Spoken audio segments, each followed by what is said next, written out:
빌립보서 2장 12절부터 16절까지의 말씀입니다. 빌립보서 2장 12절부터 16절입니다. 신약성경 320페이지에 있습니다. 우리 저와 여러분이 한 절씩 교독하겠습니다. 그러므로 나의 사랑하는 자들아, 너희가 나 있을 때뿐 아니라 더욱 지금 나 없을 때에도 항상 복종하여 두렵고 떨림으로 너희 구원을 이루라. 너희 안에서 행하시는 이는 하나님이시니 자기의 기쁘신 뜻을 위하여 너희에게 소원을 두고 행하게 하시나니 모든 일을 원망과 시비가 없이 하라.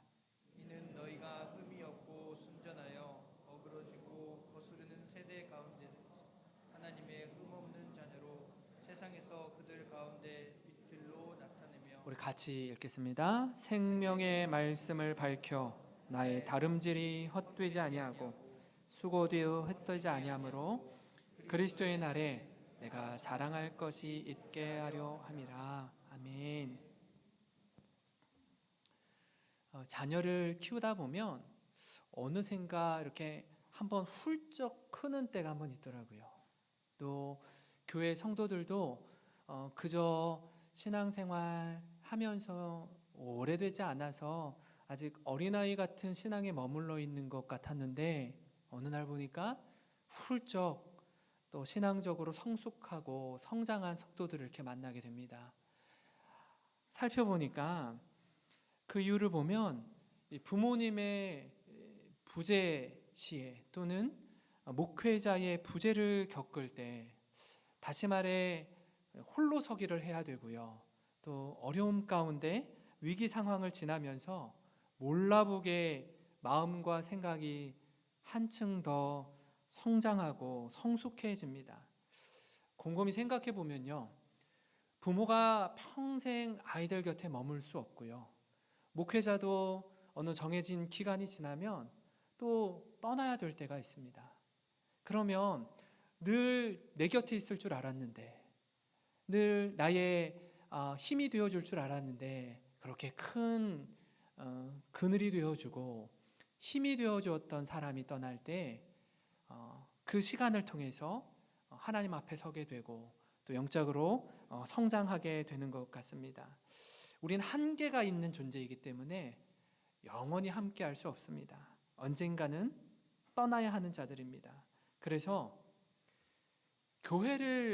영생교회를 섬기고 예배할 때요, 열심히 최선을 다해서 하나님을 예배하시기 바랍니다. 그리고 부모님이 아직 생존해 계시다면 계실 때에 힘을 다해서 섬겨드리시기 바랍니다. 우리가 할 수 있는 최선을 다할 때 그 시간을 통해서 하나님 주시는 은혜를 경험하고 또 떠나야 될 때는요, 이렇게 후회함 없이 이렇게 떠나는 우리 모든 성도님들이 되셨으면 좋겠습니다. 그런 차원에서 이 바울이 소아시아와 유럽 전역을 복음을 전하고 교회를 세우죠. 근데 그들과 함께 교회를 세우고 늘 있는 것이 아닙니다. 시간이 되면 떠나야 되는 거예요. 그리고 자유로운 몸이라면 중간중간에 가서 한번 들여다보고 잘 지내는지, 영적으로 성장하고 있는지, 무슨 문제는 없는지 살필 텐데 지금 바울은 그럴 수 있는 상황과 형편이 아닙니다. 그저 편지로나마 안부를 주고받으면서 어떻게 지내는지 살펴야 되는 상황이 있습니다. 그렇다 보니까 이 빌립보 교회 성도들을 향한 사랑의 마음이 더 간절하고 애틋함을 우리가 느낄 수 있습니다. 바울은 자신의 형편이 사실은 더 곤고하고 힘든 가운데 있음에도 불구하고 빌립보 교회 성도들을 향해서 그들의 안부를 묻고 세상살이가 힘들지 어렵지 하는 마음으로 그들을 향한 하나님의 꿈, 하나님의 마음을 전해주는데요, 그 은혜를 나누는 복된 시간이 되기를 소망합니다. 바울은요, 그가 편지하면서 이렇게 말해요. 내가 너희들과 함께 있을 때뿐 아니라 내가 지금 함께 있지 못하는 그때에도 변함없이 하나님을 정말 사랑했으면 좋겠고 너희들의 믿음이 시간이 지나면서 예수 그리스도를 닮아갔으면 좋겠다라고 권면합니다. 그러면서 하나님의 마음이 어떠한 마음인지 그의 입술을 통해서 전해주는데요. 그 첫 번째 우리를 향한 하나님의 마음은요, 내가 비록 너희와 함께 있지 않지만 서로 화목하게 지냈으면 좋겠다라고 말씀합니다. 그 화목하는 그 부분에 있어서 첫 번째로는요, 하나님과 너희들의 관계가 화목했으면 좋겠다라고 해요. 하나님과 우리의 관계가 불편하잖아요. 죄로 인해서 불편하면 사람과 사람 사이의 관계에 있어서도요, 그 불편한 마음이 고스란히 드러나게 되어 있습니다. 아담과 하와가 하나님과 동산을 거닐며 이야기를 나누었던 정말 행복한 시간을 보냈던 자들인데, 죄가 들어온 이후에는 관계가 다 깨어지게 되죠. 하나님이 아담과 하와를 부를 때 그 음성이 참 부드러운 음성이었는데, 선과 악을 알게 하는 나무의 실과를 먹은 이후에는요, 부끄럽고 수치스러움을 알게 되죠. 그래서 아담아 내가 어디 있느냐 부를 때에 동산 중앙에 숨게 됩니다. 동산에 하나님을 마주하는 것, 하나님의 음성이 두렵게 느껴지는 거예요. 거기에다 사랑하는 아내, 사랑하는 남편과의 관계도 깨어지게 되죠. 죄가 그런 겁니다. 하나님과 우리와의 관계가 화평케 되는 것, 이게 너무나 중요한데요.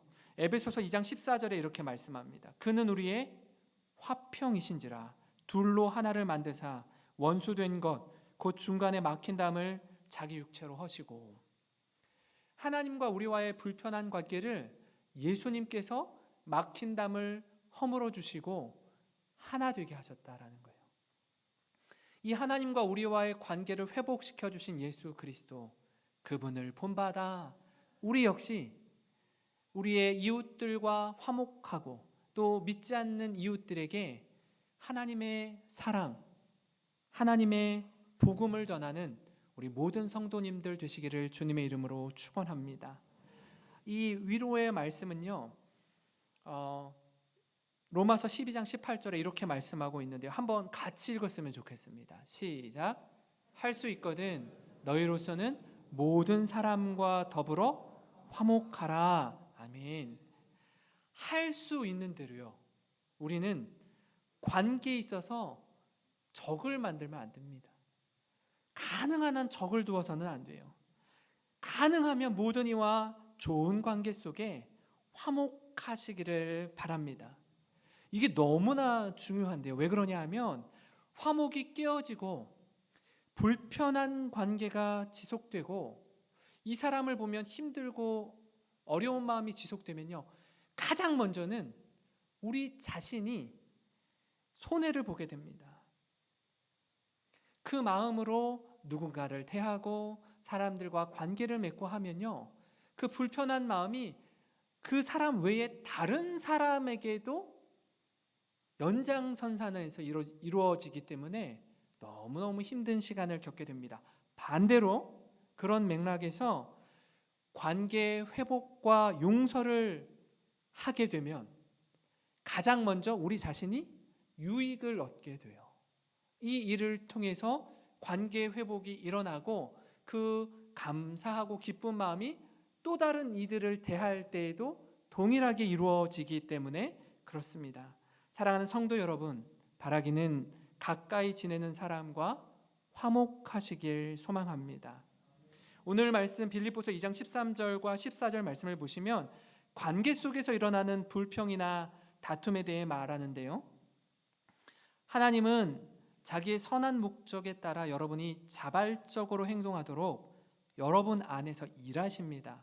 무슨 일이든지 불평이나 다툼으로 하지 마십시오. 바울이 교회를 향해 주는 말씀입니다. 교회 안에서도요, 불평이나 다툼이 있을 수 있다라는 겁니다. 최근에 제가 말과 마음 사이라는 책을 좀 읽고 있습니다. 이분이 상담가이면서 교수이기도 한데요. 작년 한 해 이렇게 보내면서 아이들과 비대면 온라인 강의를 진행해야 되다 보니까 이 참 어렵고 힘들었다라고 이야기를 하더라고요. 왜냐하면 그 많은 사람들이 보는 그 유튜브 영상들을 제가 이렇게 몇 개를 봤나 봐요. 그런데 시간도 한 10분에서 20분으로 비교적 굉장히 짧고 아주 흥미롭고 사람을 딱 주목하게 만드는데, 교수의 강의는 정해진 시간이 있는 거예요. 한 2시간이면 2시간, 3시간이면 3시간을 강의를 해야 되는데 아이들이 집중력이 흐려질 수밖에 없는 상황 아닙니까? 그래서 고민을 하다가 자기가 이런저런 컨텐츠도 준비해보고 또 아이들이 집중할 수 있는 요소들도 막 찾아서 아이들과 이렇게 이야기도 해보고 새로운 도전을 했다는 거예요. 근데 참 그 여러 선배 교수님들이 그에게 이런 조언과 충고를 했대요. 이 교수 그래봤자 소용없어. 그냥 하던 대로 해. 뭐 애들이 뭐 그런다고 잘 들을 것 같아? 그냥 원래 하던 대로 해. 이렇게 얘기하더라는 거예요. 그러니까 뒤에서 이런저런 말이 나오는데 본인은 참 마음이 불편했다라고 합니다. 그래서 좀 뒤에서 욕하는 사람들, 뭐라 하는 사람들의 특징을 본인이 이렇게 찾아보니까 2가지로 이렇게 이야기하더라고요. 한번 들어보시기 바랍니다. 첫째, 경직된 사람일수록 욕을 많이 했습니다. 기존 질서와 체제에 잘 적응하여 더 이상 변화를 원하지 않을수록 새로운 것에 대한 거부감이 심했고, 새로 무엇인가를 하려고 하면 쓸데없는 짓 한다며 욕을 했습니다. 교수가 점잖게 가르쳐야지 광대 노릇하면 못 쓴다고 말한 교수도 경직된 사람이었습니다. 둘째, 아무것도 하지 않는 사람일수록 더 많이 욕했습니다. 일에 기여하는 바가 적을수록 더 많이 욕을 한다는 겁니다. 권투 경기장에 가보면 쉽게 알 수 있습니다. 한 번도 링 위에서 권투를 해본 적이 없는 사람은 누구보다 흥분하여 선수 욕을 핏대 올려 합니다. 권투를 해본 경험이 있거나 링 위에서 깊은 좌절을 맛본 사람이 있는 사람은 못하는 선수에게 쉽게 욕하지 않습니다. 그 사람이 지금 얼마나 최선을 다하고 있는지 알기 때문입니다. 이 뒤에서 지적하고 욕하기는요 굉장히 쉽습니다. 그러나 욕먹는 건 어려워요.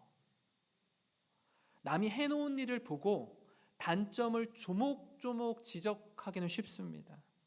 그러나 아무도 하지 않은 일을 신락 같은 장점 하나만 바라보고 시작하는 건 어렵습니다.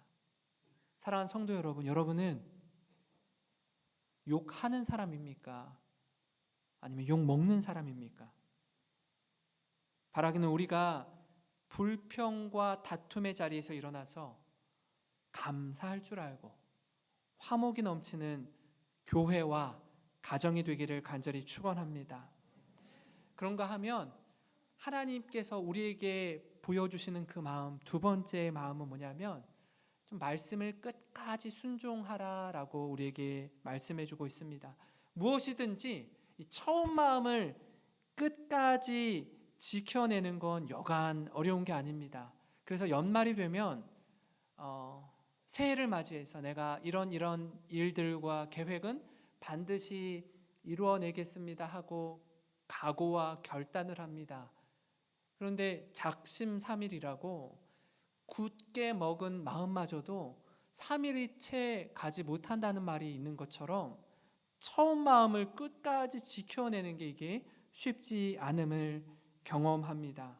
바울이 빌립보 교회 성도들에게 이렇게 이야기합니다. 내가 함께 있을 때뿐 아니라 내가 너희와 함께 있지 못하더라도 하나님과 함께 구원의 여정을 아름답게 갈무리했으면 좋겠다라고 말해요. 2장 12절 말씀인데요. 그러므로 사랑하는 여러분, 여러분이 언제나 순종한 것처럼 내가 함께 있을 때뿐만 아니라 지금과 같이 내가 없을 때에도 더욱더 순종하여서 두렵고 떨림으로 자기의 구원을 이루어 나가십시오.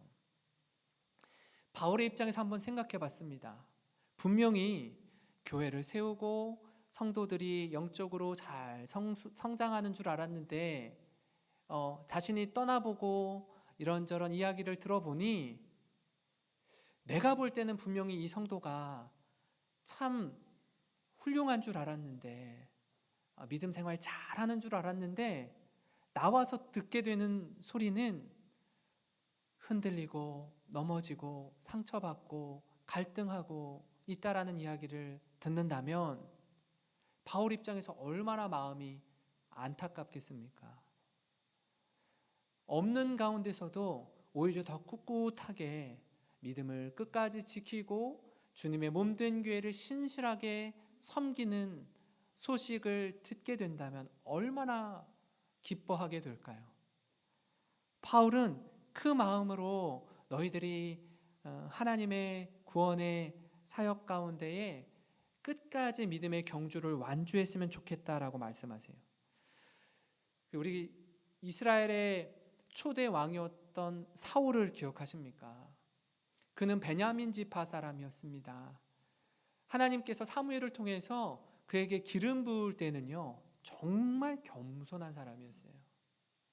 그런 그가 시간이 지나고 왕위를 얻게 되고 통치하는 가운데 그 마음이 점점 흔들리고 넘어지게 되는 과정을 보게 되는데요. 이스라엘이 아말렉과 전쟁을 할 때 하나님께서 아말렉을 진멸하라라고 명령하셔요. 그런데 그들을 물리치고 좋은 가축들, 좋은 물건들을 이렇게 보면서 그것을 불사르지 않고 진멸하지 않고 어느 정도 따로 떼어둡니다. 사무엘이 말하죠. 왜 하나님의 말씀에 순종하지 않습니까? 사울이 아닙니다. 하나님 말씀에 온전히 순종했습니다. 이렇게 따로 떼어놓은 건 하나님께 제물로 드리기 위해서 따로 떼어놓은 겁니다. 그럴듯한 말 아닙니까? 충분히 이해와 공감이 되지 않습니까? 그런데 사무엘이 하나님의 마음을 이렇게 표현합니다. 사무엘상 15장 22절에 사무엘이 나무랐다. 주님께서 어느 것을 더 좋아하시겠습니까? 주님의 말씀에 순종하는 것이겠습니까? 아니면 번제나 화목제를 드리는 것이겠습니까? 잘 들으십시오. 잘 들으십시오. 순종이 제사보다 낫고 말씀을 따르는 것이 순양의 기름보다 낫습니다. 사무엘이 이렇게 엄중하게 이야기하니까 사울이 자신의 진짜 속내를 이렇게 말합니다. 내가 여호와의 명령을 어긴 건 내가 백성을 두려워하여 그들의 말을 따랐기 때문입니다. 보이지 않는 하나님보다 보이는 백성들이 더 두려워서 이렇게 했습니다. 이렇게 이야기하는 거예요. 사랑하는 성도 여러분, 우리도 그럴 수 있습니다. 하나님을 믿는다고 주님을 따른다고 하는데 당장 눈앞에 보이는 어려움과 이 위기 상황 속에 마음이 흔들리는 거예요. 하나님의 말씀보다 사람의 이야기들, 사람의 판단, 그들의 시선이 더 두렵게 느껴지는 겁니다. 하나님의 말씀에 순종하는 것, 그 말씀을 따라 끝까지 나아가는, 순종하는 우리 모든 성도님 되시기를 간절히 원합니다. 말씀에 순종하는 것에 대해서 베드로전서 1장 22절에는 이렇게 말합니다.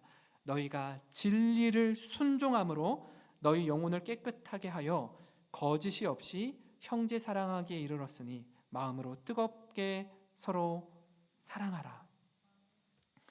진리에 순종할 때 하나님 말씀에 순종하면요, 그 말씀에 대한 순종이 누구를 향해 나아갑니까?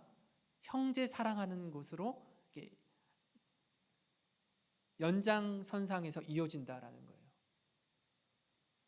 그러니까 사람에 대한 두려움이 아니라 하나님을 경외할 줄 알고 하나님을 정말 사랑하는 마음으로 말씀을 지키고 따르면 그 마음이 기초가 되어서 형제를 사랑하는 마음으로 이어진다라는 겁니다. 근데 사람이 두려워서 말씀을 뒷전으로 하면 사람도 놓치고요, 하나님도 잃게 돼요. 그 하나님의 마음, 끝까지 주의 말씀에 순종하라는 그 마음을 우리가 좀 깊이 새겼으면 좋겠습니다. 우리가 말씀을 지금 살펴보면서 우리를 향한 하나님의 마음을 좀 같이 나누고 있는데, 첫 번째로는 서로 화목하라라는 것이었고요. 그 화목한 마음 가운데 말씀에 순종하라라고 같이 끝까지 순종하는 것이 하나님의 마음이다라고 이야기를 나눴습니다. 이어서 우리를 향한 하나님의 마음은요, 그 마음 그대로 여기가 좋사오니 우리만 그 행복을 누리는 것이 아니라 세상에 선한 영향력을 발휘하라라고 우리를 부르셨다라는 사실입니다.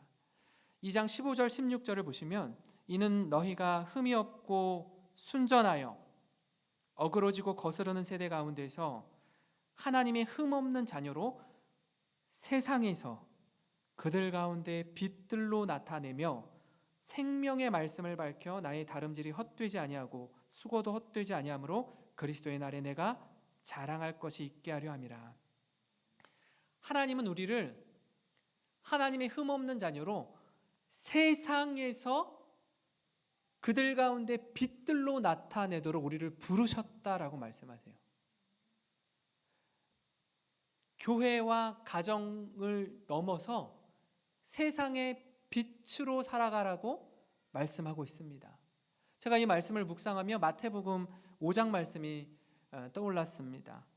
13절에서 16절 말씀인데요, 너희는 세상의 소금이니 소금이 만일 그 맛을 잃으면 무엇으로 짜게 하리요? 후에는 아무 쓸데없어 다만 밖에 버려져 사람에게 밟힐 뿐이니라. 너희는 세상의 빛이라. 산 위에 있는 동네가 숨겨지지 못할 것이요, 사람이 등불을 켜서 말 아래에 두지 아니하고 등경 위에 두나니 이러므로 집안 모든 사람에게 비치느니라. 이같이 너희 빛이 사람 앞에 비치게 하여 그들로 너희 착한 행실을 보고 하늘에 계신 너희 아버지께 영광을 돌리게 하라. 아멘. 예수님은 우리에게 세상의 소금, 또 세상의 빛이라고 말씀합니다. 소금의 역할이 무엇일까요? 소금은 부패함을 방지하게 하는 역할을 합니다. 우리가 세상의 소금이 되려 그 맛을 잃으면, 그 소금의 기능을 잃어버리면 밟히게 된대요, 사람들에게. 부패하지 않게 하는 기능을 우리가 세상에서 감당해야 되는데, 제가 곰곰이 생각하다가 이런 생각이 들더라고요. 여기에 계신 성도님 한 분 한 분이 직장에 가서 또는 학교에서 또는 사업을 경영하면서 그곳에서 일어나고 있는 부패한 일들, 그런데 늘 그렇게 관행대로 살아왔기 때문에 그것에 대해서 자각하지 못하고 그냥 그러려니 하고 지내는 부분들이, 우리 성도님들이 그곳의 현장에 함께 하게 되면 그 일들이 멈춰지는 거예요.